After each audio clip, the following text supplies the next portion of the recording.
Guys, welcome back to Geekdom Movies. I am going back to hosting duties while we're on good old Zoom here because we get technical issues. We kind of switched to me because for some reason it works the best for some reason with me hosting. But don't worry, when we go back to live, I will give hosting duties right back to our lovely, beautiful friend here, Shannon Gibson. And we look forward to that. So she's like, "Oh no, I don't want to take hosting duties." Okay. And then I was doing the Vanna White thing. so yeah, we're here. We got two big movies. We might get to a third thing, even though not all of us have seen it. I think I might just have me and Shannon do the review for this movie she made us watch. Me and George saw Lovecraft Country, Yes. and we won't do the spoiler review for Lovecraft Country until all three of us have seen it. We will do a spoiler review for those two show and movie. Right now, we are doing a non-spoiler and spoiler review for Cuties, the movie phenomenon that cannot be that will just not end. It is always talked about. There's more news. There's more things I'm learning about this movie, and I'm gonna get into that before we get started. So we both three of us watched it. We all have a very interesting point of view. I can't wait to hear George's point of view. He just finished it. I have heard a little bit from Shannon, but I can't wait to hear her entire review and what she thinks.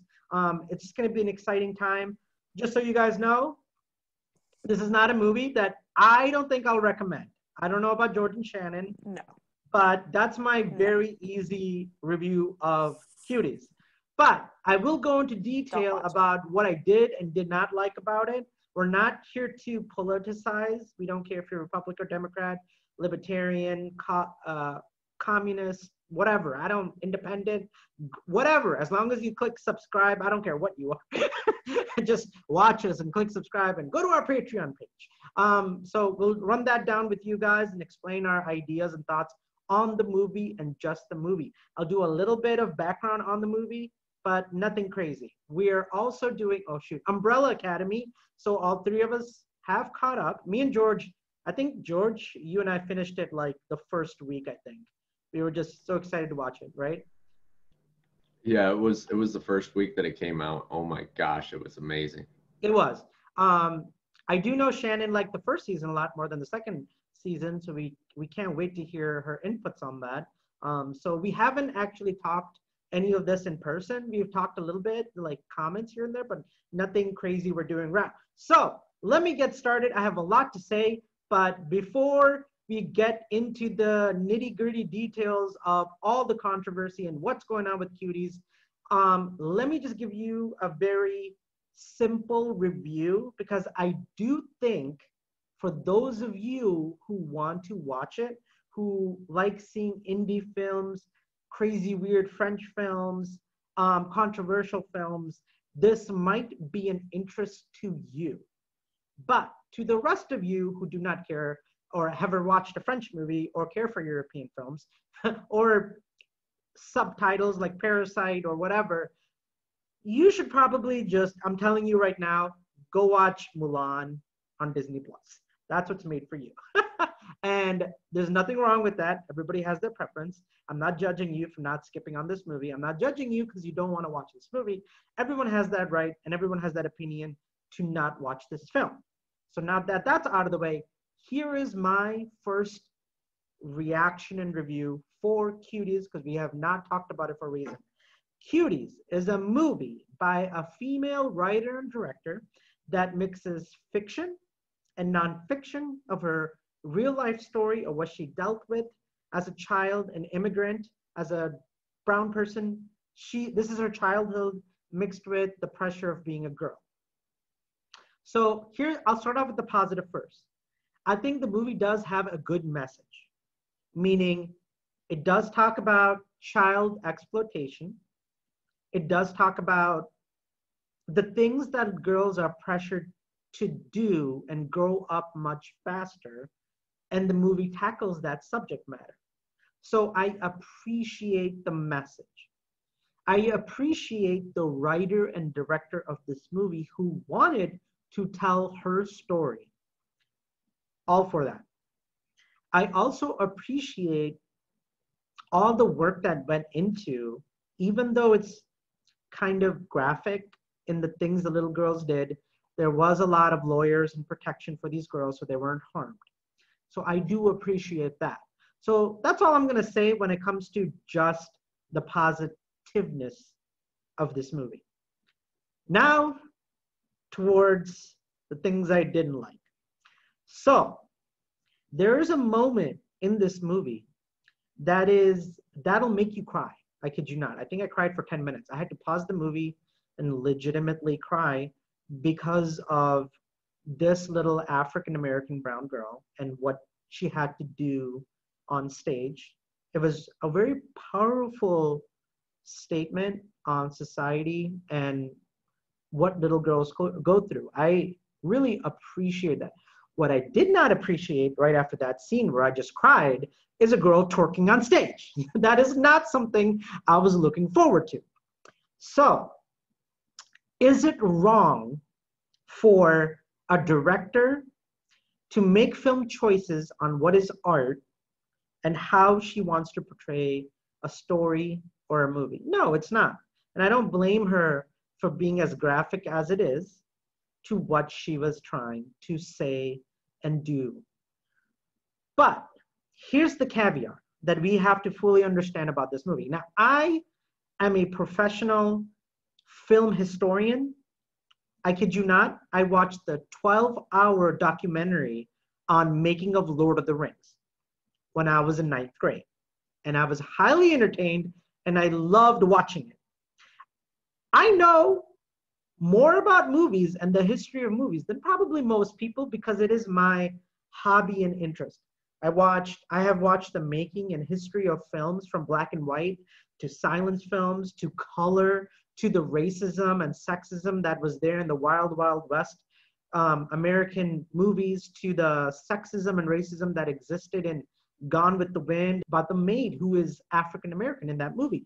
I watched the making and what that historical aspect of what Gone with the Wind was for a 3-hour documentary on it that most people I'm sure have never seen. And I don't blame you. I mean, most people, when they want to turn on the movie, they're looking for something like live action Mulan or a fun movie like Umbrella Academy, who's a little bit more adult, but it's comicky and fun. It's not artsy. It's pure entertainment. Most people, when they watch movies and TV, it is for entertainment purposes and they want to be entertained. Of course, that is absolutely allowed. But for those of you who do that and don't care about film history, the making of film, and what has happened, you're probably not really understanding the full aspect of what this movie Cuties is doing. So I'm going to break it down for you in a very logical film historian sense. So first and foremost, Cuties is a very, very low budget indie film that came out in France. This is a film done for peanuts. And this movie, as you can tell it's not very professionally done. It is a first-time film director and writer.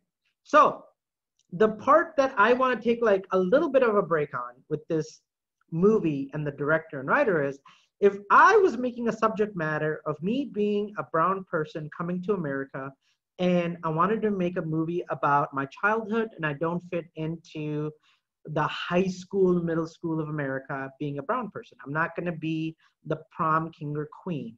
I'm going to be a little hesitant to go and talk to American girls and what that affects and what the language barrier and culture barrier is. And if I didn't have a multi-million-dollar movie studio behind me, nobody's going to come in and kind of do editing.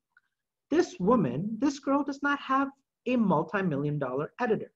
Now, the funny thing about editors is what they do is they take the subject matter of any movie that is released and they kind of go through with the writer and director and say, hey, you're kind of missing the point here of what you're trying to say, that a person like me who is a first-time filmmaker would not be able to notice. Now, I know more about film because I do film study to kind of have that background, but I still would need a multi-million-dollar film editor, movie production to come back and kind of rail me in.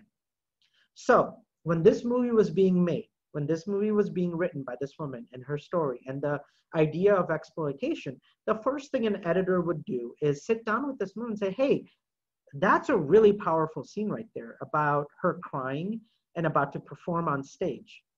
But what you're not understanding is the audience's point of view, right? Like the audience is going to take two like hard disconnect between the girl who's being exploited and who feels uncomfortable to a scene that's right after that where she's twerking on stage and doing all kinds of sexual things that the audience is not, you're gonna lose the audience very easily.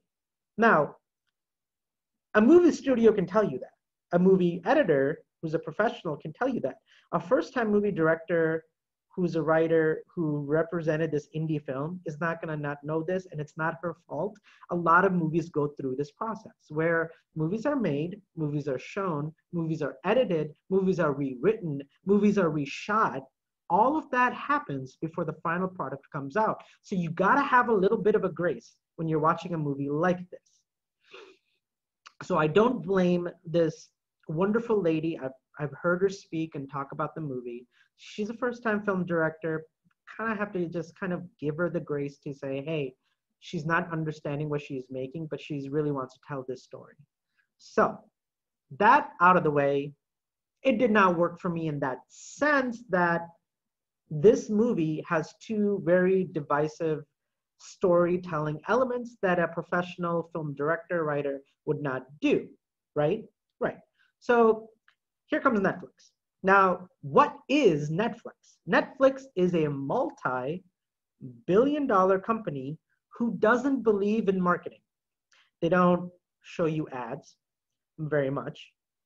They don't really put it out there to get people's attention to click into Netflix. If you don't have a Netflix account, you will never see what is being released that's new. The only thing they expect you to do is go around a screen, and when you click a title, this automatic trailer just pops up and starts playing in front of you, even though it is one of the most horrible things any platform does, and yet I'm still subscribed to it. They do not know or understand that aspect of marketing. Mulan paid $100 million alone just to promote the Mulan live action movie.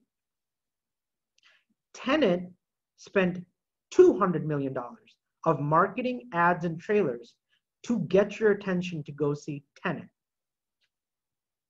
Netflix spent the budget of making that trailer for Cuties as controversial as possible, and that's where it stopped, which was about 2 to 5 million.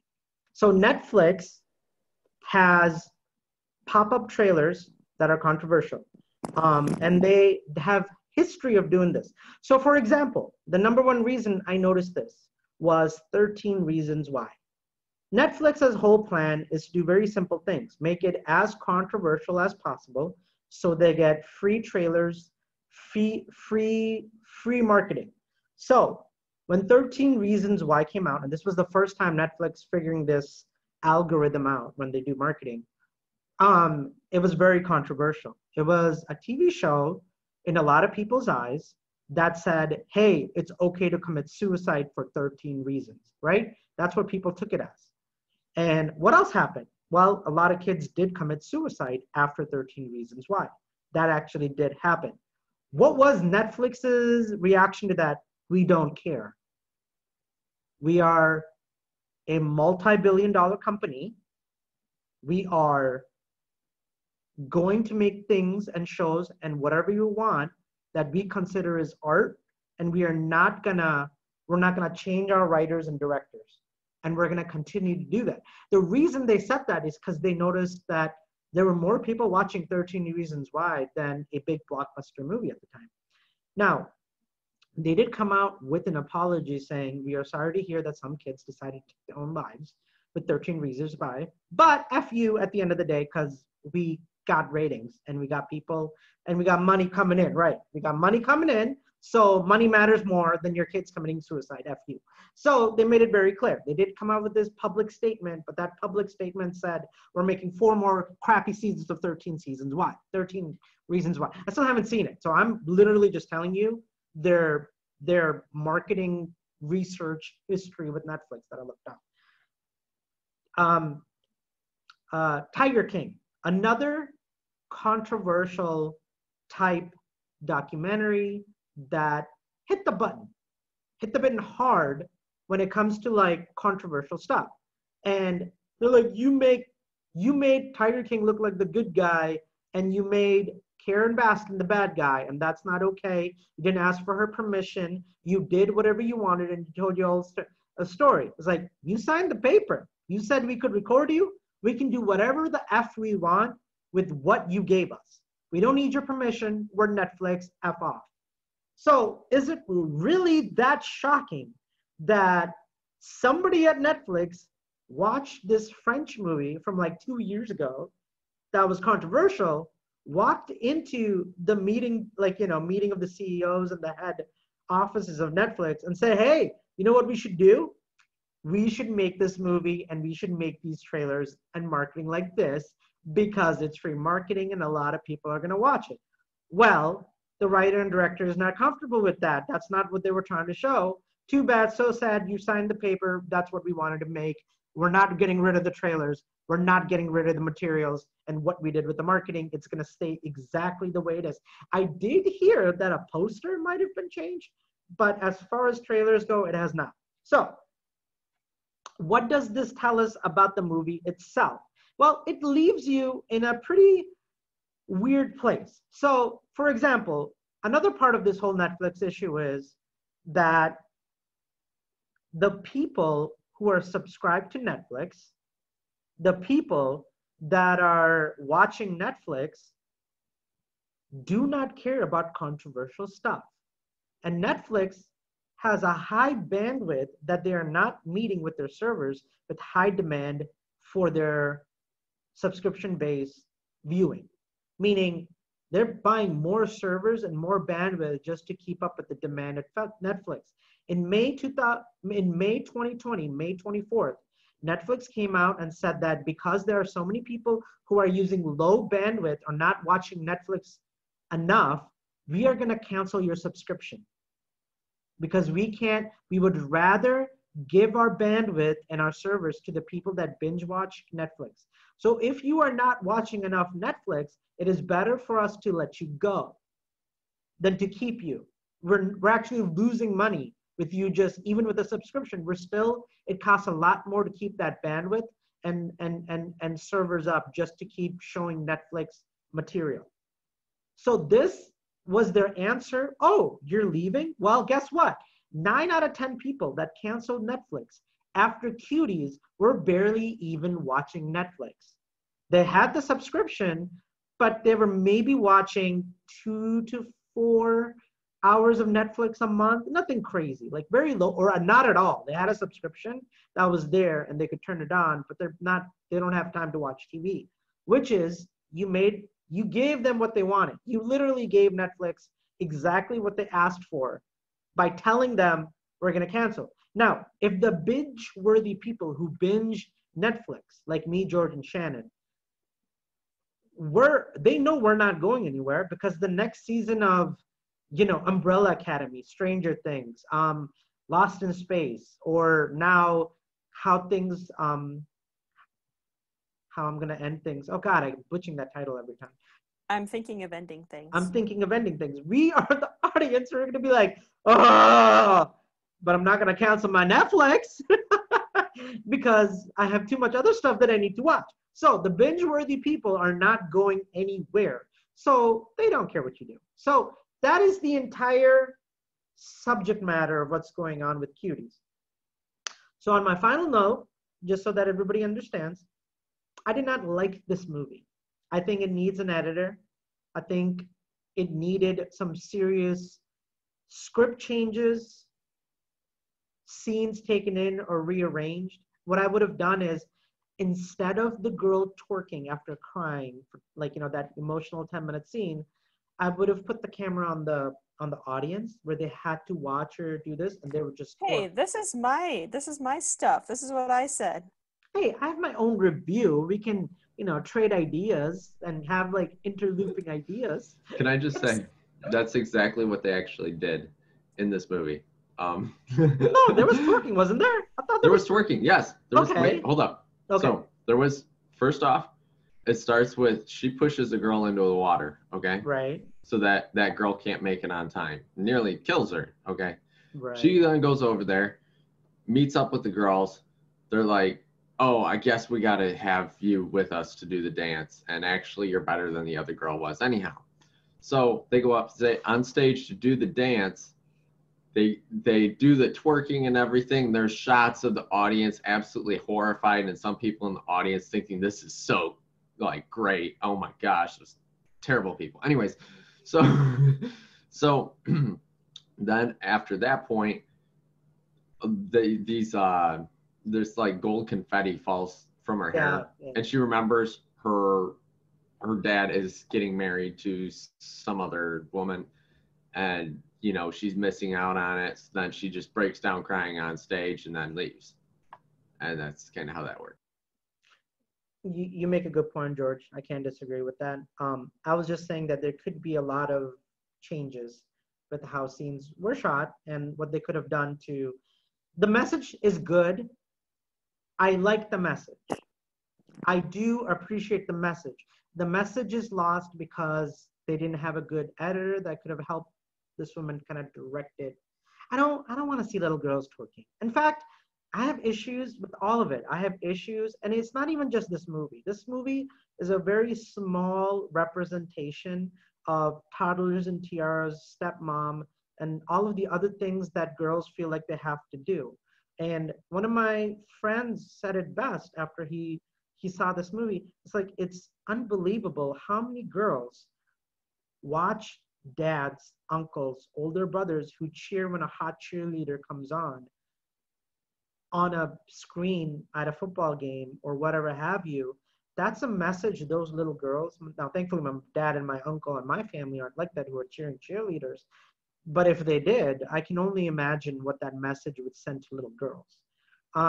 Even with Dance Mom, now I'm not saying it's the worst show in the world, but I don't think some of those outfit choices are appropriate for little girls. But that's my personal conservative viewpoint on what is appropriate for girls and young girls to wear. I'm not saying my way or the highway. I'm just saying if I had a little girl, I would not let her be in cheerleading. Sorry. She's not going to be wearing those type of outfits, even if it is just gymnastics, because I know the type of men that are going to show up when she does compete or to those high school games. And I know that world and it's dark and evil. And I don't want people looking at my daughter like that.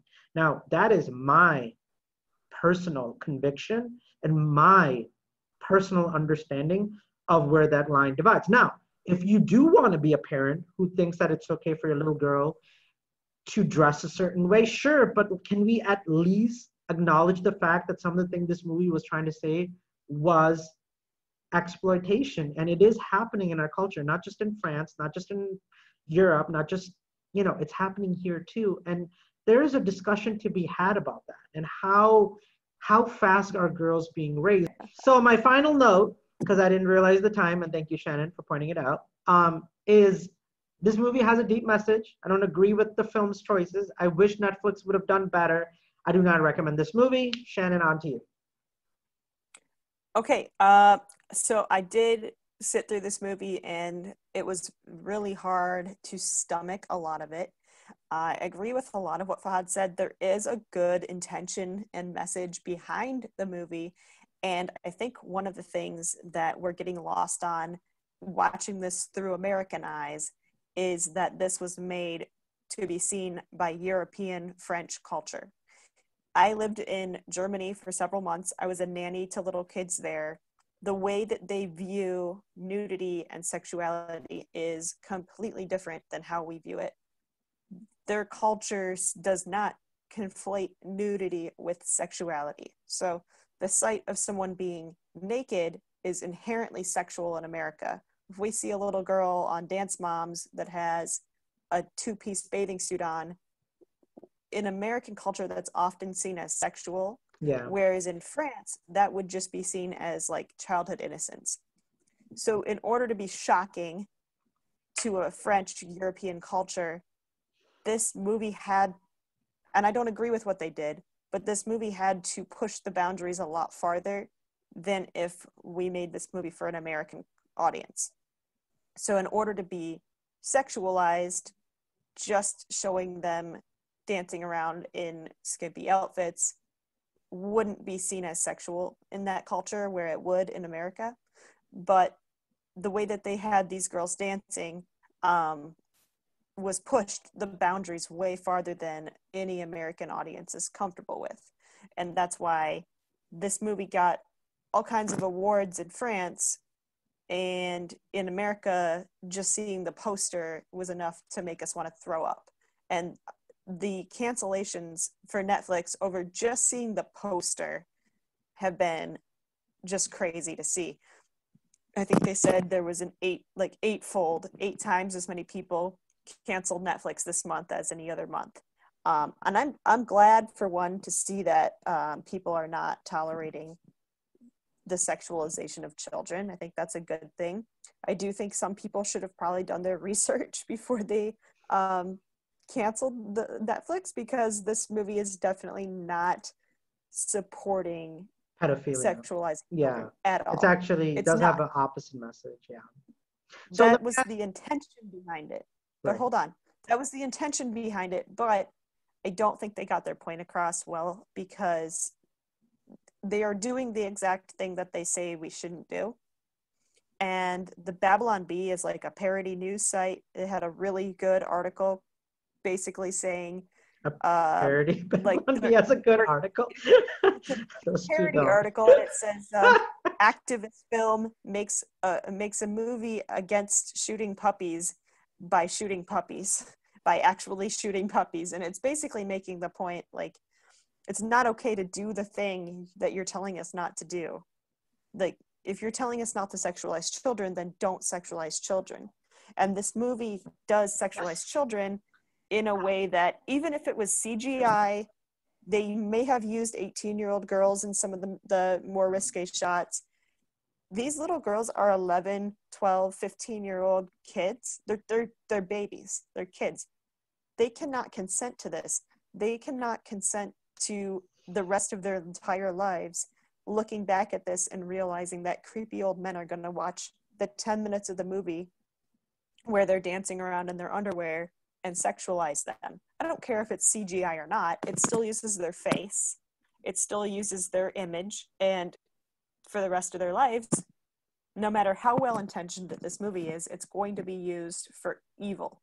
It's going to be used by creepy old men who don't care about the message, and they just want to watch the one dance scene. And that's disgusting to me. So I agree with what you were saying earlier, Fahad. I think I mentioned it. What they should have done is cut out a lot of the creepy dancing and not actually do it on screen, but just suggest it. There's a lot of ways they could do it. Suggested that it was happening off screen. Because it's taking away from a powerful message. It's making it look like, you're doing the thing you're telling us not to do. Right. Like it hurts the message. Now let me ask you a question, because you got me interested. What do you mean by European French culture? And this is not secularized there, but you living in Europe. Okay, so in Europe, things are much different in regards to nudity. For example, in France, they have a lot of nudist beaches. That is illegal here. Okay, that's like entirely illegal. You get caught outside without clothes on, you are going to go to jail. So you can't even pee out and pee in the bushes. You'll go to jail. Exactly. That's so true. When I lived in Germany, we would regularly on the side of the road see men just like peeing into the bushes, and it was completely normal. Okay, wow. They didn't think anything of it. They don't see it as sexual. They don't see nudity or the male form or the female form as sexual. You have to be doing something sexual in order to be seen as sexual. I always wondered about like how you're raised and what you're taught is right or wrong, because that's really fascinating. If you're just walking around naked, man or woman or whatever, because I see that in a lot of French movies. There's a really great movie called it's really disturbing, but I love it. Fantastic. Amelie? Captain Fantastic with Viggo Mortensen. They live in the forest, the kids and the parents.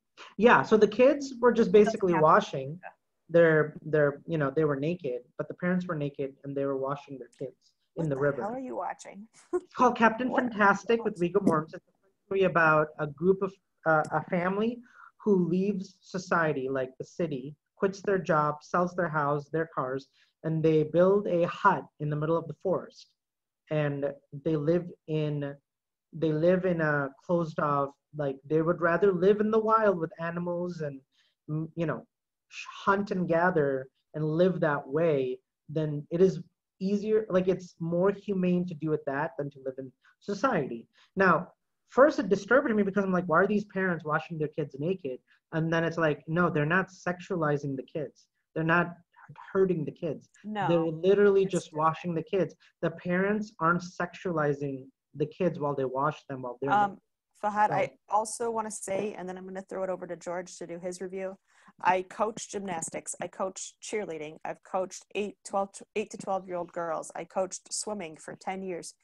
There is a huge difference between something like Dance Moms or just gymnastics or swimming in a two-piece bathing suit and the sexualized dance moves that were in this movie.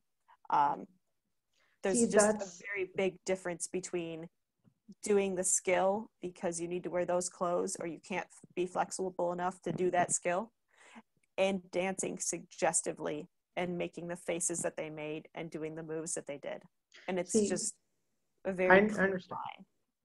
For me, it's not. I take that stuff very seriously. Like I'm not saying like everybody needs to agree with me and my viewpoint. I would not personally put my little girl in gymnastic or swimming or any of that stuff. That's like how I see it, because I do see girls being sexualized in our culture. I don't agree with the French movie. I don't agree with Europe either. I'm not saying like, oh, let's all hate on America.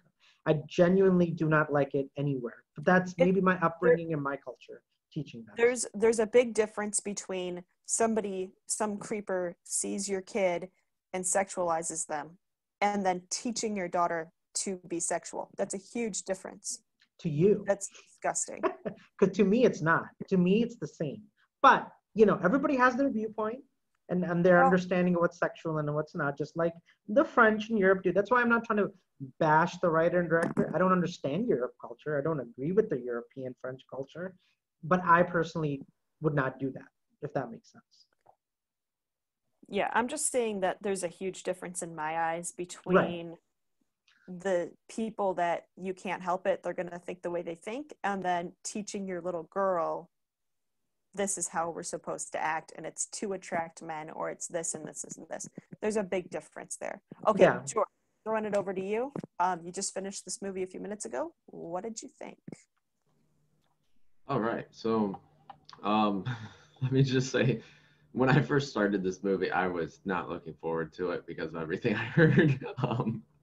But watching this movie, like it was a good representation, I think, of like what she was trying to get across in regards to like what kids are experiencing, but like she didn't put a moral to it, almost like it was good representation, and it brings up the realization that, wow, things we like show kids, allow kids to do things like that, sometimes they can be seriously sexualized, and that's definitely not right. But at the same time, she didn't like full out have something that showed how, like, basically that it was actually bad. It was just a continuous thing of, oh, kind of going back and forth with it, and then the kid just kind of like sets her own path without even really deciding, wow, I need to put limits to this. It was just like, she's just like, well, I'm kind of doing my own thing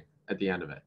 And like it never visualized her putting limits to it, I think. And I think that was the issue I had with it. Um, Overall, I really like the message she was trying to get across. It was a very good message. It's one that definitely needs to be out there. But yeah, I would not normally suggest this for anybody I know, um, just because it's rough. I mean, it's hard to get through this movie. it's terrible. I mean, not terrible, but like it's very difficult to get through this movie without just being like, gosh, I like at least half the time I was like, I just want to shut this off, but I got to review this. I got to make sure I know the content that I'm talking about. So, yeah, it was. There were a lot of things. I had a lot of issues with like some of the. I don't know. Maybe it was like the ethics portrayed in it. For example, like some of the situations where she would just. I mean, granted, this might be normal for people like in middle school and stuff like that, to just be complete savages to everybody and have no care about what like anybody else's lives. Okay, like literally, she was out there like nearly killing people. And so like I kind of had an issue with that for sure. Um, it wasn't just the sexualization that I had an issue with. But I think it was a good point that like a lot of kids need role models. That's another thing too. Like there's certain people that I mean, I don't know if it's with your peers or with adults that that can help guide you, but you need role models somewhere. And maybe this was just showing that maybe there aren't that many for immigrants or you know people in that situation where they might not know that many people, and they might not as easily be able to find role models. And maybe that's something that needs to be brought up too. um I would have to say the ending. Okay, last scene was a little strange. um she's jump roping, and like you just see her going higher and higher, and like I'm like, oh my gosh, she's jumping like 30 feet by this point. Like this is this is just terrible. But yeah, that was very different. I once again, it was a good thing that they actually showed, yeah, she decided to just go out and make her own path. And like the path she made obviously wasn't a terrible one. But like at the same time, it didn't. I still don't think it really visualized that enough. Like there was no dialogue or anything regarding it. Like she never said anything that made her seem like she was choosing the right path. It was just, oh, she just literally walks out to the street in plain clothes and starts acting like a kid. Like it was a little strange. But yeah, so I wouldn't really suggest this movie for anybody, except Fahad, as you said, like people that are into controversial things, or want to understand what this is really about and what they're trying to portray here. I once again, props to the director for wanting to get this story out, but at the same time, yeah, it could have been. There are things they could have done differently that might have been a bit better. Hollywood does have a grace period for first-time filmmakers, directors. You kind of just be like, hey, like it's their first time. Um, I kind of wish Netflix would have done that. I wish Netflix wouldn't have thrown this movie under the bus and just been very honest about it. It's a first-time movie director. It's exploitation. We should not make these posters, but they didn't. And it's really difficult as a fan of film because, Netflix produces great stuff. There are things that I really enjoy that Netflix does that I can't justify in canceling. Right now, Shannon just introduced me to a wonderful movie called I'm Thinking of Ending Things. There's good stuff in it. I say boycott and tell Netflix. I actually wrote Netflix a letter because I was so upset. I actually wrote them a letter saying, hey, you know what? Like, I don't want to cancel Netflix, but I do think you should do a better job because this poor woman got death threats, guys. Like, that's not okay. Like, and also she's telling a very personal story that she's not a good filmmaker yet. She thought this is what she had to do or say, and there was no editor, no multi-million-dollar editor to help her out. I mean, you have to take all that into consideration when you watch something like this. So there's just so much wrong here, and so much that upsets me about this movie that I think I could spend a whole day, like a whole week talking about it. So, I don't recommend this movie, but if you're like me who likes weird, artsy indie films that no one's heard of, like, you know those people who go to like underground like music places and concerts that nobody's heard of? Like that's what this is. This is like a very experimental indie kind of movie that should, but it did. And one more thing, and I'd like to add this, and I forgot to mention this earlier, was this movie is watched more by people than people who've seen Tenet and Mulan. Just think about that. How do you even justify, like, because at the end of the day, you can be like me and be like, hey, Netflix screwed up. Did they? Because the marketing department kind of worked. More people have seen this movie, ratings wise. There's a whole study on it. Then they saw Tenet and Mulan. I think like this movie beats it by like 80 million people when it comes to Milan and like 120 million people when it comes to Tenet. That's a crazy number to even think about and like justify and like what that could mean. I hope this lady gets the opportunity to make another movie. I hope she gets an editor. I hope somebody hires her in a professional sense and kind of leads her in a better way of moving. Like, because she did say she wants to make more movies about society and make more movies about talking about other subject matters. Please do. I think you have a great future ahead of you. I can't do that. I'll talk about history all day, but I don't want to make a movie, but you do. So, you know, I wish you the best of luck. And the other thing is, like, even famous movie directors, writers, and producers get into this sense where they're the god of film and they'll screw up. Look at M. Night Shyamalan. He made 3-4 great movies, decided he didn't need an editor because he is the greatest horror producer, director of all time, and made terrible movies. And then somebody had to reel him back in and be like, hey, dude, you need an editor. You need script changes. George Lucas, Star Wars, when he did the prequels, they needed some major rewrites. Tenet, Christopher Nolan, one of my all-time favorite writers and directors, decided I am the god of film and I know what I'm doing. Well, half the movie in Tenet was unheard of and we couldn't hear what you were saying. You need an editor. You need rewrites and you need a better producer. Everybody from top of the Hollywood to the bottom of a new filmmaker needs a team behind them to kind of reel people in and kind of give them so their message is being presented on film the best way possible. All right, we're going to move on.